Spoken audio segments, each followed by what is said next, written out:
अस्सलाम वालेकुम, मैं हूं शाहजेब खानजादा। शुगर कमीशन तहकीकात कर रहा है और ठीक 14 दिन के बाद कमीशन की रिपोर्ट सामने आ जाएगी। बहुत से सवालात हैं जिनके जवाब का सबको इंतजार है और बहुत से किरदार हैं जिनके हवाले से ये तवक्को की जा रही है कि वो कमीशन की रिपोर्ट में वाज़ेह होंगे। और सबसे अहम किरदार है उस्मान बुज़दार का, जिन्होंने चीनी पर सब्सिडी की मंजूरी दी। इस हवाले से बात करेंगे, मगर पहले बात करेंगे चीनी की बेनामी कारोबार की।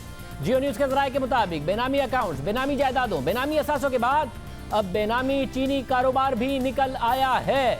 चीनी तहकीकात के दौरान पता चला है कि ट्रक ड्राइवरों, गार्ड, जाती मुलाजिमों के नामों पर अरबों रुपए की चीनी की खरीदो फरोख्त हुई है। इस हवाले से इंक्वायरी कमीशन ने 192 लोगों के शनाख्ती कार्ड्स का डेटा स्टेट बैंक को भिजवा दिया है। जियो न्यूज़ के ज़राए के मुताबिक तहकीकात होगी कि किस किस बैंक में बेनामी अकाउंट्स मौजूद हैं, अकाउंट्स में पैसे कहां से आ रहे हैं, पीछे कौन है, सब तहकीकात होगी। बहरहाल कमीशन की रिपोर्ट सामने आने से पहले ही उस पर एतराज़ात उठ रहे हैं और एतराज़ात खुद तहरीक इंसाफ के रहनुमा और वज़ीर आज़म इमरान खान के दोस्त जहांगीर तरीन की तरफ से उठाए गए हैं। जहांगीर तरीन ने आज ट्वीट किया कि मेरी मिल्स का फॉरेंसिक ऑडिट करें, मुझे कोई एतराज़ नहीं है, मुझे कुछ नहीं छुपाना। जहांगीर तरीन ने कहा कि 9 शुगर मिल्स के फॉरेंसिक ऑडिट के लिए क्या मयार इख्तियार किया गया? क्या कमीशन ये समझता है कि सिर्फ 9 शुगर मिल्स का फॉरेंसिक ऑडिट करके वो पूरी शुगर इंडस्ट्री की तमाम 80 शुगर मिल्स की मुकम्मल सूरत हाल का अंदाज़ा लगा लेगा? जहांगीर तरीन के इस एतराज़ का जायज़ा लेते हैं। गुज़िश्ता हफ्ते जो इंक्वायरी कमेटी की रिपोर्ट सामने आई, उस रिपोर्ट के आखिर में लिखा है, बिल्कुल आखिर में लिखा है कि वे फॉरवर्ड, यानी आगे क्या करना है। इस हवाले से कमेटी ने लिखा है कि सूरत हाल का जायज़ा लेने के बाद हमने दरख्वास्त की कि इंक्वायरी एक्ट के तहत इंक्वायरी कमीशन कायम किया जाए। वफाकी हुकूमत ने 16 मार्च को कमीशन के क़याम का नोटिफिकेशन जारी किया। कमेटी ने आगे चलकर लिखा कि इंक्वायरी कमीशन ने काम शुरू कर दिया है और उसकी 9 टीम्स 10 शुगर मिल्स की फॉरेंसिक तहकीकात शुरू कर चुकी हैं। पहली शुगर मिल है अलायंस शुगर मिल्स घोट की, दूसरी शुगर मिल है अल अरेबिया शुगर मिल्स सरगोदा, तीसरी अलमुइज़ 1 शुगर मिल्स DI खान, चौथी अलमुइज़ 2 शुगर मिल्स मियाँ वाली और 5वीं शुगर मिल है हमदा शुगर मिल्स रहीम यार खान। छठी शुगर मिल है हुंजा 1 और 7वीं शुगर मिल है हुंजा 2। बाकी 3 शुगर मिल्स JDW ग्रुप की हैं। आगे इंक्वायरी रिपोर्ट में लिखा है कि महदूद वक्त की वजह से कमीशन ने इन शुगर मिल्स का इंतखाब किया क्योंकि ये कंपनियां चीनी की कुल पैदावार का 26% पैदा करती हैं और ये मुल्क के 3 सूबों में वाक़ हैं। इंक्वायरी कमेटी ने खुद इन 10 शुगर मिल्स का इंतखाब किया है। अब इंक्वायरी कमेटी की अपनी रिपोर्ट के मुताबिक जिसने सबसे ज़्यादा सब्सिडी ली उसका फॉरेंसिक ऑडिट हो रहा है, यानी जहांगीर तरीन की JW शुगर मिल्स ने अपनी प्रोडक्शन का 19% एक्सपोर्ट कर दिया, कुल सब्सिडी का 22.7% ले लिया। इन शुगर मिल्स का फॉरेंसिक हो रहा है। इसी तरह कमेटी की रिपोर्ट के मुताबिक अलमुई शुगर मिल्स ने अपनी प्रोडक्शन का 46% से ज़ायद एक्सपोर्ट कर दिया, कुल सब्सिडी का 9.79% हासिल कर लिया।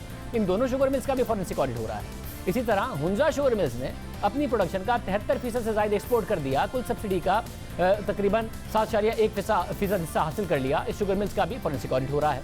मगर अलायंस शुगर मिल्स, जिसने पंजाब हुकूमत से इस साल सब्सिडी ली ही नहीं, उसका फॉरेंसिक ऑडिट हो रहा है।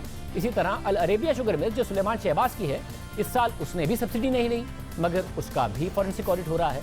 तीसरी कंपनी हमदा शुगर मिल्स है, उसका भी सब्सिडी में कोई किरदार सामने नहीं आया, मगर उसका भी फॉरेंसिक ऑडिट हो रहा है।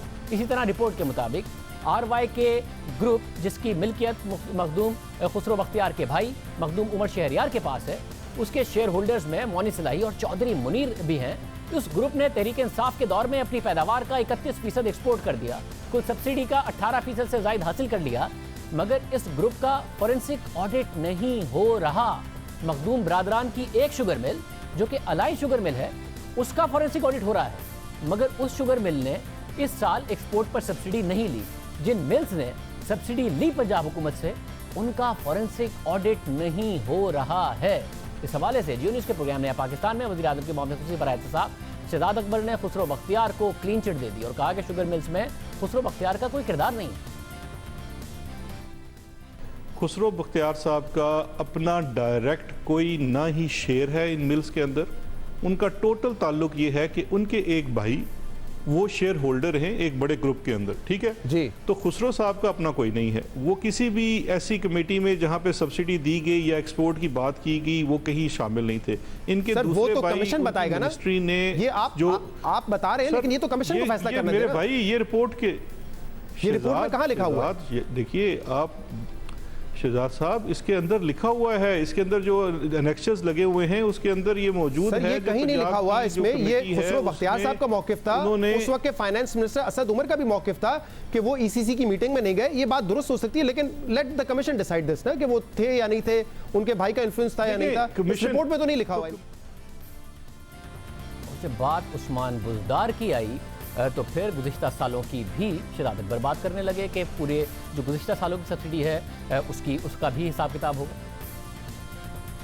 इसका दायरा कार जो है वो चीफ मिनिस्टर उस्मान बुज़दार तक भी जाएगा। ऐसा नहीं है कि किसी को इसमें से रहने दिया जाएगा, चाहे जो भी हो, जिस पोजीशन पे भी हो, उनके खिलाफ भी ये कमीशन इंक्वायरी तहकीकात करेगा। इसका दायरा इख्तियार देखिए, इसमें हर सब्सिडी को भी देखा जाना चाहिए। इसमें पंजाब की इस दफ़ा की सब्सिडी को देखना चाहिए, शायद खाकान अब्बासी की सब्सिडी को देखा जाना चाहिए, उसके बाद गवर्नमेंट ऑफ सिंध ने मुराद अली शाह ने जो सब्सिडीज़ दी हैं उनको देखा जाना चाहिए, नवाज शरीफ के दौर में जो सब्सिडी दी गई है उसको देखा जाना चाहिए, और हमारे दौर में भी जो सब्सिडी दी गई है उसको देखा जाना चाहिए, और सबको बराबरी से देखा जाना चाहिए।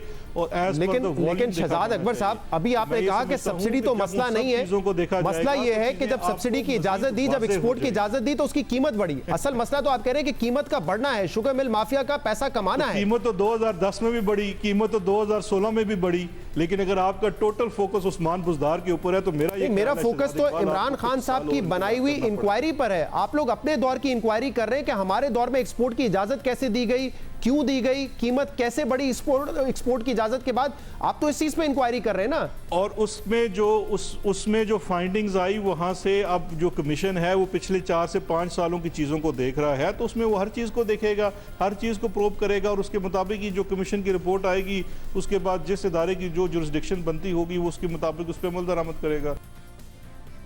ये बात वाज़ेह हो कि इंक्वायरी कमेटी वज़ीर आज़म ने अपने इस साल की शुगर मिल्स में चीनी की कीमतों में इजाफे और सब्सिडी पर बनाई थी। अब उस्मान बुज़दार साहब का नाम आ रहा है तो गुज़िश्ता तमाम सालों की बात हो रही है। हालांकि गुज़िश्ता सालों में इस तरह नहीं हुआ कि ईसीसी ने मना किया हो, फिर भी सिर्फ एक सूबे ने सब्सिडी दे दी हो और इंक्वायरी कमेटी इस बात की निशानदेही कर रही हो। मगर अब उस्मान बुज़दार पर उंगलियां उठ रही हैं तो पिछले तमाम अदवार की बात हो रही है। हालांकि वज़ीर आज़म एहतसाब के हवाले से अवाम से क्या वादा कर रहे थे, ये देखिए। हम ऐसे मजबूत इदारे बना देंगे, हमारी जो इंस्टीट्यूशन, स्टेट इंस्टीट्यूशंस है वो इतनी मजबूत होंगी कि वो रोकेंगी करप्शन, वो सबसे ज़्यादा चेक रखेंगी जो गवर्नमेंट में लोग बैठे हुए हैं। इमरान खान पे चेक रखेगी, इमरान खान के वजीरों पे रखेगी। अकाउंटेबिलिटी शुरू होगी मेरे से, फिर होगी मेरे वजीरों से, फिर हम नीचे जाएंगे। और फिर जब इंक्वायरी कमेटी ने रिपोर्ट दी है तो ये सारी बातें हो रही हैं। शुगर मिल्स का इंतखाब क्यों हुआ, ये अब जहांगीर तरीन सवाल उठा रहे हैं और एतराज़ कर रहे हैं कि सिर्फ कुछ शुगर मिल्स का क्यों इंतखाब किया गया है। ये एतराज़ इसलिए भी अहम है क्योंकि माजी में एहतसाब सियासी हालात के मुताबिक होता रहा, सियासी हालात का बदलना एहतसाब से मुंसलिक रहा है, करप्शन के खिलाफ कार्रवाई से मुंसलिक नहीं रहा है। पनामा लीक्स का मामला सामने आया, 400 से ज़ायद पाकिस्तानियों का नाम आया, फिर बहामास लीक्स आई, फिर दुबई लीक्स में हज़ारों पाकिस्तानियों के नाम सामने आए। मगर एहतसाब शरीफ ख़ानदान का हुआ, शरीफ ख़ानदान का एहतसाब होना चाहिए था, मगर बाकियों का भी होना चाहिए था। उनका हो गया और फिर बाप बंद हो गया। उस वक्त कहा गया कि पहले इन सबका होगा, बाकी सबका बाद में होगा, मगर फिर किसी का नहीं हुआ। इसी तरह अब भी जहांगीर तरीन का एहतसाब होना चाहिए, मगर फिर बाकियों का भी होना चाहिए। शुगर कमीशन काम कर रहा है, इस हवाले से कुछ मशकूक बेनामी ट्रांजैक्शंस का भी सुराग लगाया गया है। साथ ही ये पता चला है कि 5 बरस में तकरीबन 29 मिलियन मेट्रिक टन चीनी की पैदावार हुई, मगर 6 मिलियन मेट्रिक टन चीनी ऐसी है जिसका कागजात में कोई रिकॉर्ड नहीं है। यानी चीनी की पैदावार हुई मगर सरकारी दस्तावेजात में जाहिर ना करके टैक्स चोरी की गई और तकरीबन 33 अरब रुपए की टैक्स चोरी हुई है। यानी एक तरफ पाकिस्तान में गुज़िश्ता बरस की सस्ते गन्ने की चीनी महंगे दामों बेचकर 60 अरब रुपए से ज़ायद का टीका लगाया गया, फिर बरामद पर पंजाब हुकूमत से सब्सिडी ईसीसी के मना करने के बावजूद दे ली गई, और अब ये पता चल रहा है कि 33 अरब रुपए की टैक्स चोरी भी हुई है। क्या ये मामला है? नुमाइंदा खुसूसी ज़ाहिद बिश्कोरी हमारे साथ मौजूद है। ज़ाहिद, बहुत शुक्रिया। ये इंक्वायरी कमीशन में आपके ज़राए क्या बता रहे हैं, ये एक नया करप्शन का तरीकाकार निकल के आया?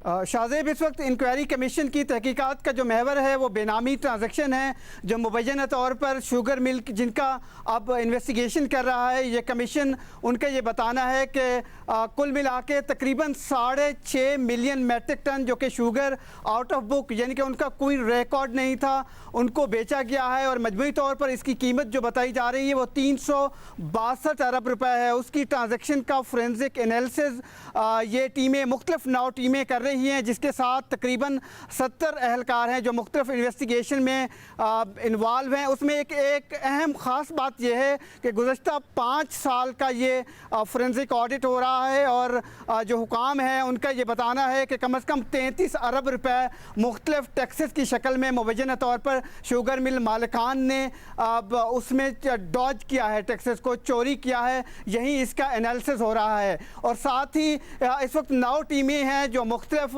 6 कंपनीज़ हैं, उनकी 10 शुगर मिलें हैं, उनके बार बार वो विज़िट कर रहे हैं, उनका तमाम रिकॉर्ड दे रहे हैं, जो भी बुक्स हैं सेल और परचेज़ की। और उसमें एक अहम बात यह है कि ब्रोकर और मिडलमैन तकरीबन 700 ऐसे किरदार हैं जिनको आइडेंटिफाई किया है अब तक कमीशन ने, और वो इसके अलावा 30 मुख्तलिफ लोगों को इंटरव्यू भी कर चुके हैं। और एक ख़ास बात ये सामने आई है कि मुख्तलिफ शुगर मिल मालिकान जो हैं वो किसी हद तक कोऑपरेशन नहीं कर रहे हैं इन 9 टीमों के साथ। उसकी वजह यह है कि जिस तरह 6 कंपनीज़ उनकी शुगर मिलें तकरीबन 22 के करीब शुगर मिलें हैं, वो तमाम उनका रिकॉर्ड लेना चाहते हैं। जिस तरह JDW है, उनकी 3 शुगर मिलों का जो फोरेंसिक ऑडिट था वो करना चाह रहे हैं, जो कि लिखा गया है उसके रूल्स में, जबकि मुकम्मल तौर पर इस ग्रुप की 6 मिले हैं और वो चाह रहे हैं कि तमाम एक दूसरे के साथ लिंक हैं। और बिल्कुल इसी तरह से रहीम यार खान जो कि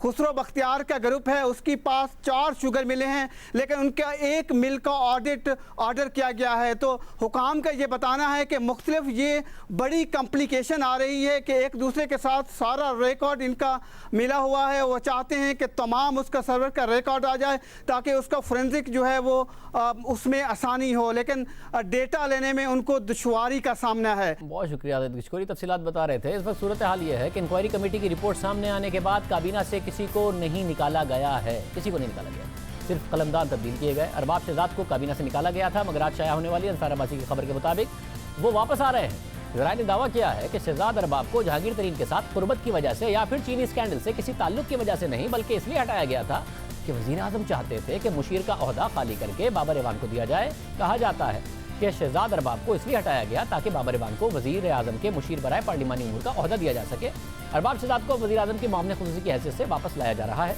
अरबाब शहजाद की वापसी हो गई। खुसरो बख्तियार के हवाले से भी अपोजिशन का इल्ज़ाम है कि उनकी तो बस वजारत बदली गई है, तासुर एक्शन का दे दिया गया है, मगर एक्शन तो कोई लिया ही नहीं गया है। शेख रशीद ने भी हमारे प्रोग्राम में कहा कि बस फील्डिंग ही तो बदली। वो फील्डिंग अपनी मर्जी की और उसने अब खेली है, हालांकि निकाला किसी को नहीं है। आप ये देखें ना, निकला तो कोई नहीं है, लेकिन फील्डिंग उसने बदली है। तो कितना आपने 72 घंटे से आपका शमशमा और दबदबा और तनतना और हमहमा और इस तरह आप लगे हुए हैं, जुर्रत इजहार है आपकी कि शायद ऊपर से क़यामत आ गई है। क्या हुआ है जी, क्या हुआ है? आप मुझे बताएं क्या हुआ है? इधर से इधर कर दिया, लेफ्ट इन से बाउंड्री पे किसी को लगा दिया, किसी को स्लिप पे लगा दिया, फील्डिंग चेंज हुई है और आपने मतलब बस फील्डिंग ही चेंज हुई है या कोई एक्शन भी होंगे? एक फूड मिनिस्टर साहब को तो निकाला गया, क्योंकि माजी में भी आदम सवाती साहब को निकाला गया, कहा गया देखें जी पहली दफ़ा ऐसा हुआ है, वो भी आ गए और कोई तहकीकात भी आगे नहीं बढ़ी, कोई एक्शन भी नहीं हुआ। फैज़ हुसैन चौहान साहब को निकाला गया, फिर कहा गया कि पहली दफ़ा हुआ, वो भी वापस आ गया। आपको लगता है इस दफ़ा कुछ परमानेंट होगा? देखें, असल मसला ये है कि इज़्ज़त से जीना है या वजारत के लिए जीना है। इज़्ज़त से जीना वजारत के लिए जीने से 1000 दर्जे बेहतर है। सिर्फ पंजाब के वज़ीर खुराक के खिलाफ कार्रवाई का कहा गया। इस हवाले से भी समीउल्लाह चौधरी जो वज़ीर खुराक थे, उनका दावा है कि उन्होंने खुद इस्तीफ़ा दिया है। इसके अलावा गंदम और चीनी के बहरानों में उस्मान बुज़दार का नाम आ रहा है, मगर उनके खिलाफ अब तक कोई एक्शन नहीं हुआ। जो तफसीलात सामने आ रही हैं उसके मुताबिक उस्मान बुज़दार ने काबीना इजलास से पहले ही चीनी की सब्सिडी का फैसला कर लिया था। आज द न्यूज़ में एडिटर इन्वेस्टिगेशन अंसार अब्बासी की खबर शाया हुई, जिसके मुताबिक वज़ीर आला पंजाब उस्मान बुज़दार को चीनी की बरामद पर 3 अरब रुपए की सब्सिडी देने की इतनी जल्दी थी कि पहले उन्होंने काबीना से इसकी मंजूरी ले ली। वज़रा को तजवीज़ भी पढ़ने नहीं दी गई और बाद में बराह रास्त पुरानी तारीखों में कानूनी ज़ाब्तों की मंजूरी दी गई। खबर के मुताबिक वज़ीर आला पंजाब के लिए यह मामला इतना जल्दबाजी का था कि इस्लामाबाद में ECC के इजलास के 2 दिन बाद और ECC के अहम नकात मौसूल होने का इंतजार किए बगैर ही उन्होंने इस्लामाबाद से मिलने वाली ज़बानी मालूमात के बाद इजलास तलब किया। 3 अरब रुपए की सब्सिडी शुगर इंडस्ट्री को देने का फैसला किया। बाद में सूबाई महकमों के दरमियान मुशावरती अमल का इंतजार किए बगैर और अहम तरीन फाइनेंस डिपार्टमेंट की राय नजरअंदाज करते हुए उस्मान बुज़दार ने एजेंडा से हटकर सब्सिडी का मामला کابینہ میں پیش کر کے سب کو حیران کر دیا، مگر ایسا کر کے انہوں نے اصولوں اور طے شدہ طریقہ کار کی خلاف ورزی کی، اس لیے انہیں اس معاملے کو درست کرنے کے لیے اپنے اقدامات کی پرانی تاریخوں میں منظوری دینا پڑی۔ خبر کے مطابق ذرائع نے کہا کہ یہ ایک ایسا کیس ہے جس میں وزیر اعلیٰ اور وزیر خوراک نے پوری کابینہ پر حملہ کیا اور ایک ایسا فیصلہ کیا جس کے اثرات نمایاں ہیں۔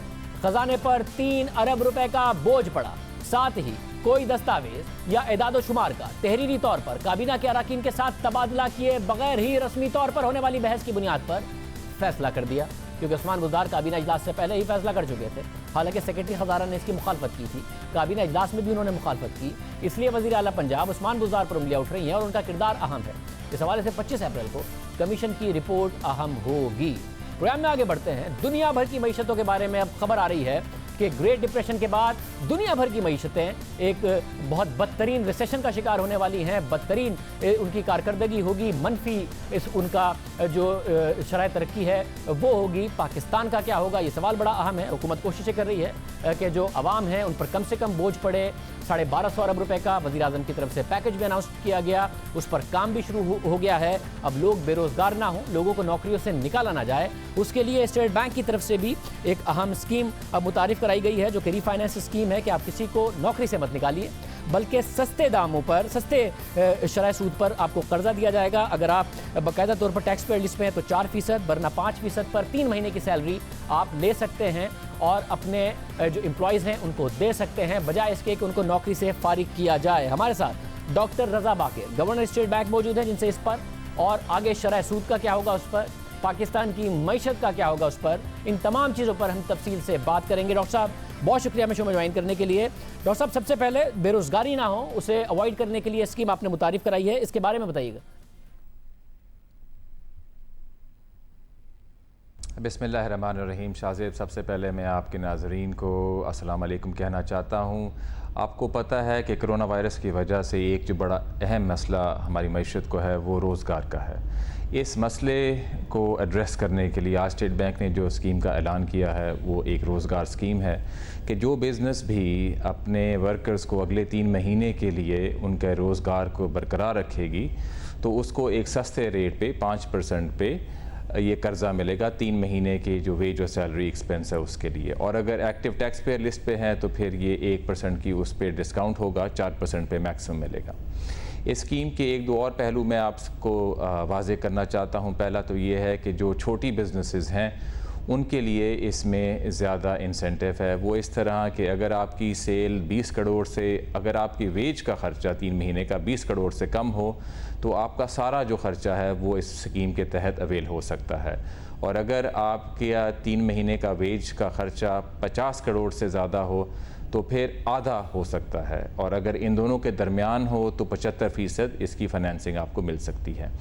دوسرا یہ ہے کہ یہ اسکیم بینکس کے تھرو امپلیمنٹ ہوگی، اور اگر آپ ایک بزنس مین ہیں اور آپ اپنے بینک کو اپروچ کرتے ہیں اسکیم کے لیے تو ہمیں بینک سے ویکلی اس کی رپورٹیں ملیں گی کہ ان کے پاس کتنی اپلیکیشنز آئیں، اور اگر کسی اپلیکیشن میں کوئی دقت ہے تو اس کی بھی وہ ہمیں رپورٹنگ کریں گے۔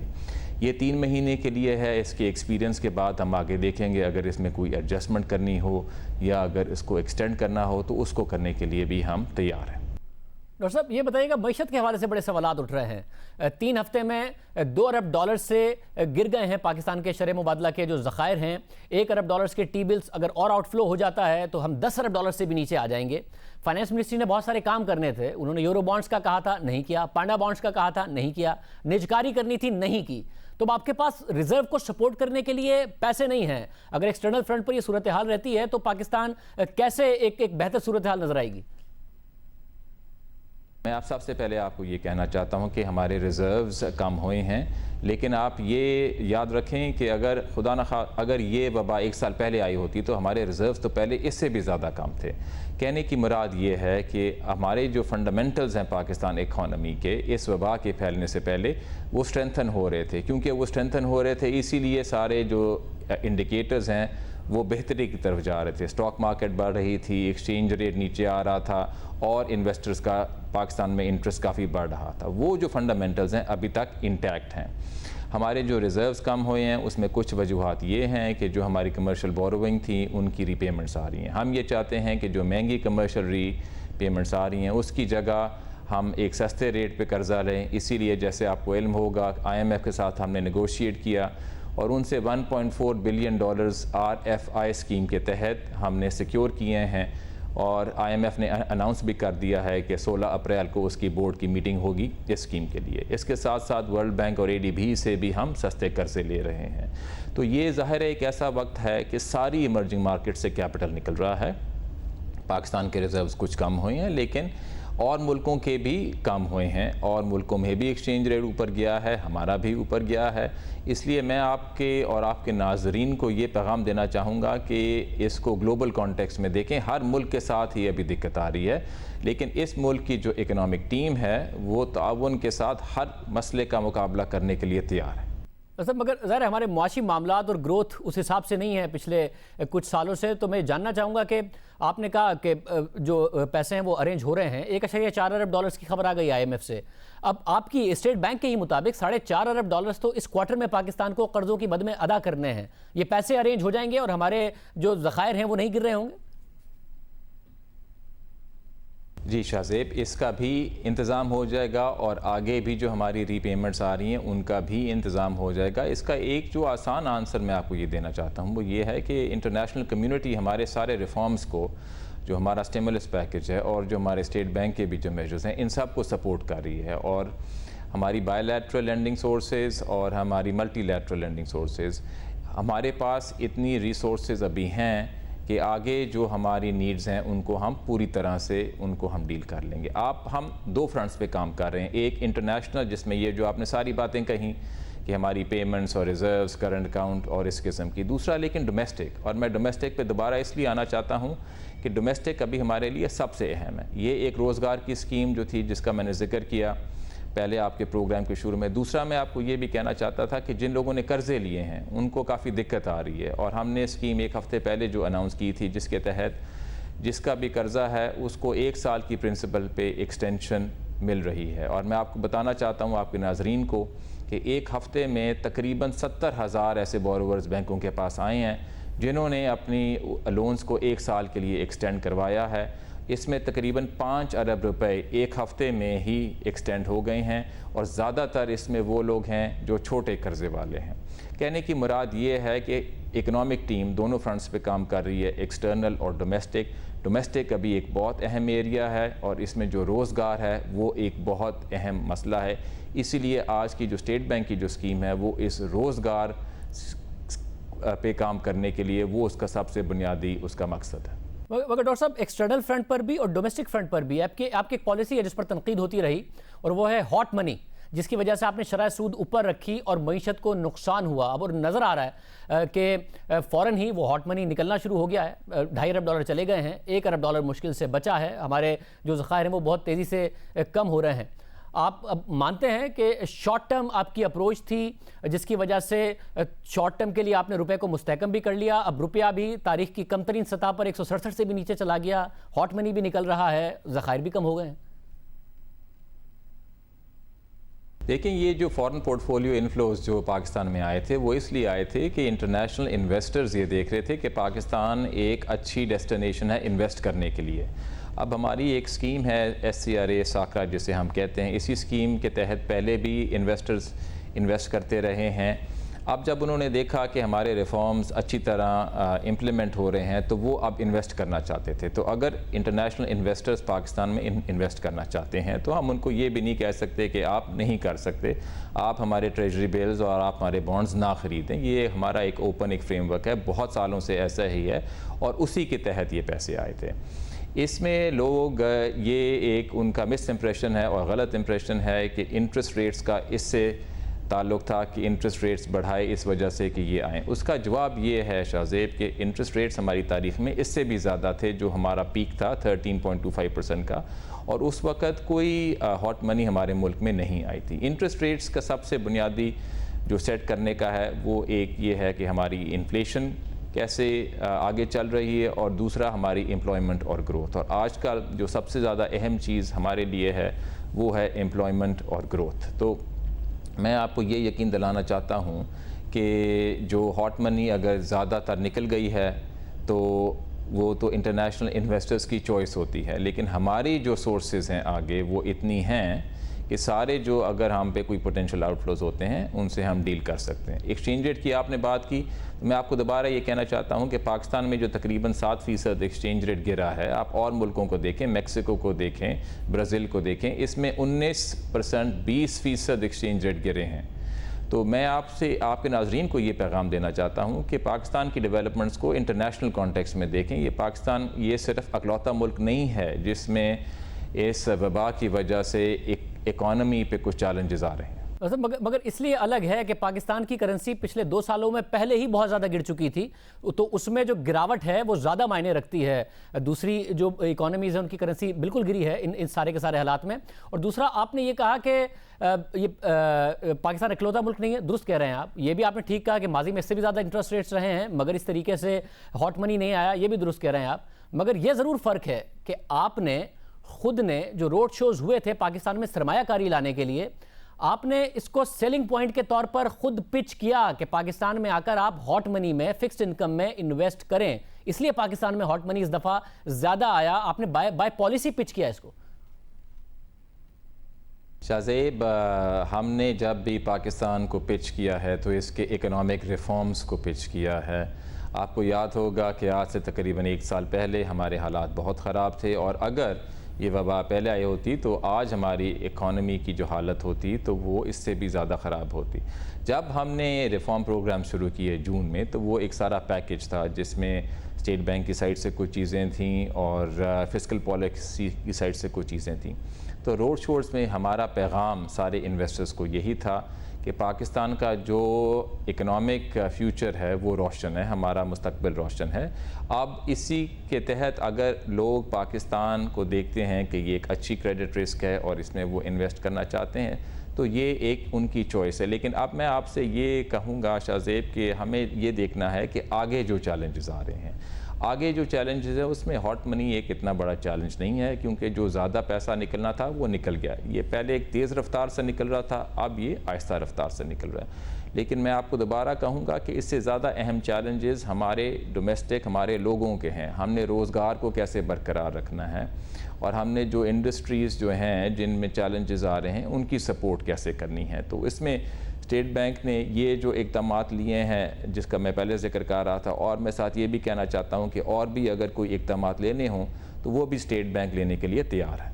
ڈاکٹر صاحب، اگر ظاہر ہے یہ جو آپ کے اقدامات ہیں ڈومیسٹک بھی، اس کو بھی اسی پالیسی سے جوڑا جا رہا تھا کہ آپ 17 مارچ کو آپ نے مانیٹری پالیسی اناؤنسمنٹ کی، اس میں آپ نے جو شرح سود ہے وہ صرف 75 بیسس پوائنٹ سے کم کی۔ حالانکہ آپ کو نظر آ رہا تھا اور آپ نے لکھا ہے اس میں پالیسی سٹیٹمنٹ میں کہ انٹرسٹ ریٹس آنے والے دنوں میں کم ہوں گے، مگر آپ نے پھر بھی بہت کم کیے، اور اس کی وجہ یہی بتائی گئی کہ آپ کا کنسرن ہے کہ ہاٹ منی نکلنا شروع ہو جائے گا اور اس کی وجہ سے کرنسی پر بہت زیادہ پریشر آ جائے گا۔ مگر اس کے 1 ہفتے بعد ہی آپ نے پھر 150 بیسس پوائنٹس کو انٹرسٹ ریٹ دوبارہ کم کیے۔ تو آپ 1 ہفتہ پہلے صحیح ایویلویٹ نہیں کر پائے سچویشن کو، یا 1 ہفتے بعد آپ کو حکومت نے دباؤ ڈال کر انٹرسٹ ریٹس کو کم کرایا؟ دیکھیں شاہزیب، جو ہم نے 2 مانیٹری پالیسی کمیٹیز کی میٹنگز کیں وہ اس لیے کیں کہ اس وقت حالات بہت تیزی سے تبدیل ہو رہے تھے۔ جب پہلی ہم نے میٹنگ کی تھی تب ہمارے number of corona virus cases 100-200 تھے، اور اس 1 ہفتے کے دوران یہ بڑی رفتار سے بڑھے، تقریباً 1000 تک یہ پہنچ رہے تھے۔ دوسرا، اسی ہفتے کے دوران انٹرنیشنل نیوز یہ آئی کہ جو ورلڈ اکنامک گروتھ ہے اس کے جو ایسٹیمیٹس ہیں وہ اور بھی کم ہوں گے جو لوگوں نے پہلے ایسٹیمیٹ کیا ہوا تھا، اور بھی کافی سارے ملکوں نے اسی ہفتے کے دوران انٹرسٹ ریٹس کو اور بھی کم کیا۔ اور ہم یہ بھی ڈیمونسٹریٹ کرنا چاہتے تھے کہ اگر انفارمیشن اور انسرٹنٹی اور نیگیٹو نیوز بہت تیزی سے آئے گی تو ہم بھی تیزی سے ایکشن لینے کے لیے تیار ہیں۔ اسی لیے ہم نے اب یہ کیومولیٹیو جو 225 بیسس پوائنٹ انٹرسٹ ریٹس کم کیے ہیں، یہ دنیا میں 2nd لارجسٹ ریٹ کٹ ہے جب سے کرونا وائرس شروع ہوا ہے۔ بالکل درست ہے کہ مصر کے بعد یہ سب سے بڑا کٹ ہے۔ مصر نے 300 بیسس پوائنٹس کم کیے 1 ہفتے کے اندر، آپ نے پھر اس کو دوبارہ کٹ کیا 150 بیسس پوائنٹ سے۔ اب انڈسٹری دوبارہ ڈیمانڈ کر رہی ہے، وہ کہہ رہے ہیں جی پاکستان میں انٹرسٹ ریٹس کو اور کم ہونا چاہیے۔ 17 मार्च की जो आपकी मॉनेटरी पॉलिसी स्टेटमेंट है उसमें आपने लिखा हुआ है, और ये भी आप पर तनकीद हो रही है कि आप हमेशा कहते आए थे कि भाई आने वाले दिनों की जो महंगाई है उसको देखकर मैं शरह सूद रख रहा हूं ताकि आने वाले टाइम में मैं महंगाई को कंट्रोल कर सकूं। मगर 17 मार्च की मॉनेटरी पॉलिसी स्टेटमेंट में आपने लिखा कि आपको मीडियम टर्म में नजर आ रहा है 5 से 7% महंगाई होगी और वो आपकी तवक्कात से जल्दी हो जाएगी, मगर उसके बावजूद आपने शरह सूद में जो कमी है उसमें बहुत ज़्यादा कम कमी की। अब आपको क्या नज़र आ रहा है आगे जाके? देखें शाज़े, पहले तो ये मैं वजाहत कर दूं कि इंटरेस्ट रेट्स का फ़ैसला जो है वो एक मॉनेटरी पॉलिसी कमेटी का होता है जिसके काफ़ी सारे मेंबर्स हैं, तो ये एक साथ मिल के फ़ैसला करते हैं, नंबर 1। नंबर 2, हमने जैसा कि कहा कि जो आगे जो इन्फ्लेशन है उसको देख के ही हम ये फ़ैसले करते हैं। इसी तरह ये फ़ैसले भी किए क्योंकि हम देख रहे हैं कि जब कोरोना वायरस का इकॉनमी पे इम्पैक्ट ज़्यादा होएगा तो ज़ाहिर है इन्फ्लेशन भी कम होगी, और जैसा कि आपने देखा कि पिछले 2-3 महीने में इन्फ्लेशन का जो रेट है वो बहुत कम हुआ है, और आज का जो SPI का नंबर है वो भी यही दिखा रहा है कि आगे जो अफरात ज़र है उसके कम होने के इम्कानात ज़्यादा हैं। इसके साथ साथ जो और इंफॉर्मेशन आ रही है बड़ी तेज़ी से वो ये आ रही है कि इकनॉमिक एक्टिविटी की पेस किस रफ्तार से स्लो डाउन हो रही है, और उस पर भी हम ज़्यादा वेट दे रहे हैं। आगे अगर इंटरेस्ट रेट्स के बारे में अगर आप देखें तो जैसा कि हमने पहले भी कहा है कि जैसे जैसे स्टेट बैंक की मॉनेटरी पॉलिसी कमेटी के पास इंफॉर्मेशन आएगी इकॉनमी के लिहाज से, तो आगे भी अगर और एक्शन लेने हों तो वो उसके लिए भी तैयार हैं। ये हमने अपनी हर स्टेटमेंट में भी कहा है। तो ये अहम बात है, आप कह रहे हैं कि आगे भी एक्शन लिए जा सकते हैं और इन्फ्लेशन आप खुद आने वाले दिनों में कम देख रहे हैं। साथ ही बताइएगा, आपने बार बार कहा कि जो मुआशी टीम है हुकूमत की वो मिलकर काम कर रही है। शहबाज राना साहब की 8 अप्रैल की स्टोरी है जिसमें मिलकर काम करने का तासुर नहीं मिल रहा। वो ये तासुर है कि फाइनेंस मिनिस्ट्री चाहती है कि आपके इख्तियारात कम हों, क्लिप किए जाएं। आप चाहते हैं, स्टेट बैंक चाहता है कि ज़ाहिर आपकी ऑटोनॉमी और ज़्यादा बढ़े, आपके इख्तियारात और आज़ादी और ज़्यादा उसमें इजाफा हो।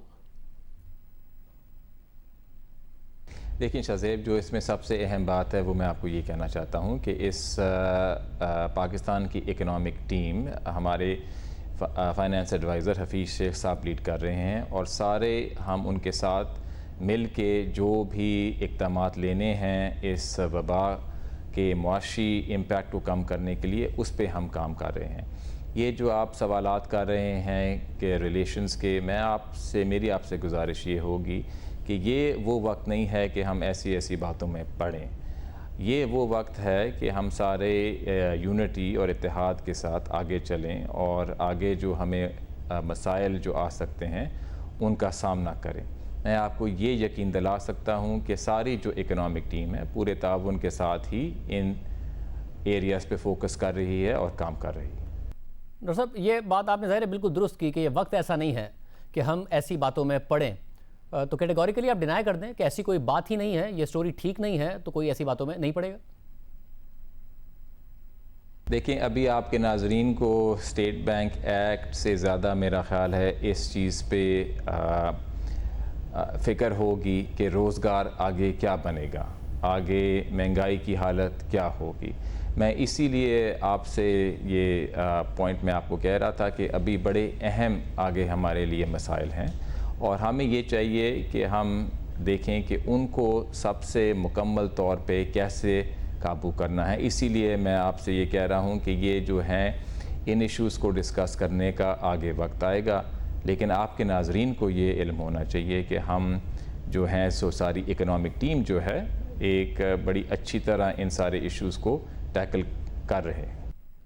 डॉक्टर साहब, एक अहम बात यह है, और ज़ाहिर अब ये एक बड़ी मुश्किल आपके लिए सूरत हाल है, इसका क्या हल है ये ज़रा बताइएगा। क्या बैलेंसिंग एक्ट है आपके लिए कि अगर आप शरह सूद कम होती है, कम करते हैं, तो हुकूमत को ज़ाहिर स्पेस मिलता है, उसकी इंटरेस्ट पेमेंट्स कम होती हैं, उसे स्पेस मिलता है मज़ीद ख़र्चा करने का, मगर दूसरी तरफ हमें नज़र आ रहा है कि टैक्स रेवेन्यू का एक मैसिव शॉर्टफॉल है, ज़ाहिर उसमें स्टेट बैंक का कसूर नहीं है। तो ऐसी सूरत में अगर हुकूमत पैकेज अनाउंस करती है, 1250 अरब रुपए का पैकेज अनाउंस किया है, तो फिस्कल डेफिसिट ख्याल किया जा रहा है कि 9% से भी तजावुज़ कर जाएगा। पिछले साल भी तकरीबन 8.9% था। 2 साल लगातार अगर 9% हो तो ये तो बुराई की जड़ नज़र आती है फिस्कल डेफिसिट मईशत के तमाम प्रॉब्लम्स में। तो ये बैलेंसिंग एक्ट क्या है? क्योंकि इतने सारे फिस्कल डेफिसिट के साथ अगर हुकूमत आप तो प्रिंट कर नहीं सकते, मार्केट में बोरो करने जाएगी तो उससे शरह सूद फिर कम कैसे होगी? वो शरह सूद को ऊपर पुश करेगी ये बात, क्योंकि हुकूमत की तरफ से पैसों की डिमांड बहुत ज़्यादा होगी। बाहर से पैसे आएंगे, कहां से आएंगे? क्योंकि डोमेस्टिकली तो नहीं नजर आ रहा कि आपके पास स्पेस है हुकूमत के डेफिसिट फाइनेंस करने की। जी शाहजेब, तो देखें, इस वबा से पहले जो हमारा फिस्कल डेफिसिट था वो कम हो रहा था, इस पे सारे लोग इत्तेफाक करते हैं। और हमारा जो एक्सटर्नल डेफिसिट था, करंट अकाउंट डेफिसिट, वो भी कम हो रहा था। अब ये एक टेम्पररी शॉक है और इस टेम्पररी शॉक को एड्रेस करने के लिए मुनासिब पॉलिसी ही ये है कि एक स्टिमुलस दिया जाए। आपका सवाल ये है कि ये स्टिमुलस आया फाइनेंस हो सकेगा कि नहीं, और इसका जवाब ये है कि इसको फाइनेंस करने के लिए हमारे पास काफ़ी वसाइल हैं। फ़र्स्ट ऑफ़ ऑल हमारी डोमेस्टिक लिक्विडिटी काफ़ी ज़्यादा है, जैसा कि बैंक्स आप जानते हैं उनके पास लिक्विडिटी जो है काफ़ी है कि अगर और गवर्नमेंट की बोरोइंग होती है तो उसको सपोर्ट कर सकें। उसके अलावा जैसा कि मैंने ज़िक्र किया, जो हमारे इंटरनेशनल पार्टनर्स हैं वो भी हमें और लेंडिंग दे रहे हैं। IMF 1.4 अभी दे रही है, ADB और वर्ल्ड बैंक भी हंड्रेड्स ऑफ मिलियंस में देंगे। तो इस सारी फाइनेंसिंग को जब आप ऐड अप करते हैं और हमारी डोमेस्टिक रिसोर्सेज को आप देखते हैं तो हमारे पास इसको फाइनेंस करने के लिए रिसोर्सेज हैं, और इसी को देखते ही ये पैकेज बनाया गया है। और इस पैकेज का हमें सपोर्ट भी है इंटरनेशनल एजेंसी से। डॉक्टर साहब, आखिर में ये भी बताइएगा कि आपकी जो पिछली मॉनेटरी पॉलिसी थी उसमें आपने अनाउंस किया 100 अरब रुपए की फैसिलिटी 7% पर। इंडस्ट्री ने कहा कि पहले जो हमारी इंडस्ट्री है उसको संभालना मुश्किल हो रहा है, नई यूनिट कैसे लगेंगे? अगर आपको खुद नज़र आ रहा है कि यहाँ से मईशत अब ठीक सिमत में जाएगी जैसे ये क्राइसिस ओवर होता है, तो जो एग्जिस्टिंग यूनिट्स हैं अगर उनमें एक्सपेंशन करते हैं तो उसके लिए भी ये फैसिलिटी होगी अगर कोई अप्लाई करे, या सिर्फ नया यूनिट ही आप लगाएंगे तभी मिलेगा? जी शाहजेब, ये हमें काफ़ी क्वार्टर से फीडबैक आई है कि जो हमने फैसिलिटी अनाउंस की थी टर्फ नए प्रोजेक्ट से लिए, उसको BMR के लिए भी खोल दें। इस पे हम गौर कर रहे हैं। इसमें एक दो और पहलू भी हैं जिनको कंसिडर करना है, तो इसको कंसिडर करने के बाद इस पे भी अगर हमने कोई चेंज करनी हुई तो हम ले आएंगे। आखिर में मैं ये कहना चाहूँगा आपके नाजरीन को कि ये एक मुश्किल वक्त है, ना सिर्फ पाकिस्तान के लिए बल्कि दुनिया के तकरीबन हर मुल्क के लिए ही एक मुश्किल वक्त है। हमने इस चीज़ को नज़रअंदाज नहीं करना कि इस वबा के आने से पहले हमारे जो फंडामेंटल्स थे वो बेहतर हो रहे थे, और उनके बेहतर होने की वजह से ही हमारी मार्केट्स इम्प्रूव कर रही थी। उन फंडामेंटल्स को इस वबा की आने की वजह से कुछ नहीं हुआ। जैसे जैसे ही इस वबा पे हम काबू पाएंगे तो हमें पूरी उम्मीद है कि हमारी जो इकॉनमी है उसी तरह दोबारा बेहतर होनी शुरू हो जाएगी जैसे पहले हो रही थी। बहुत शुक्रिया। गवर्नर स्टेट बैंक डॉक्टर रज़ा बाकिर हमारे साथ मौजूद थे। वो कह रहे हैं कि पाकिस्तान की मईशत के जो फंडामेंटल्स थे वो अपनी जगह पर बरकरार हैं। मुआशी बेहतरी या इस्तेहकाम जो आ रहा था वो अपनी जगह पर बरकरार है। ये क्राइसिस जैसे ही पूरा होगा पाकिस्तान वापस मईशत की बेहतरी की तरफ हमें सूरत हाल नज़र आएगी। साथ ही इस बात का इंदिया दे रहे हैं कि स्टेट बैंक इस बात के लिए देख सकता है कि अगर जो महंगाई है और जो मईशत के हालात हैं उनमें अगर इंटरेस्ट रेट्स को कम करने की गुंजाइश होगी, वो आने वाले दिनों में पता चलेगा। प्रोग्राम में एक ब्रेक शामिल करते हैं और आम खबरें तफसील से बात करेंगे।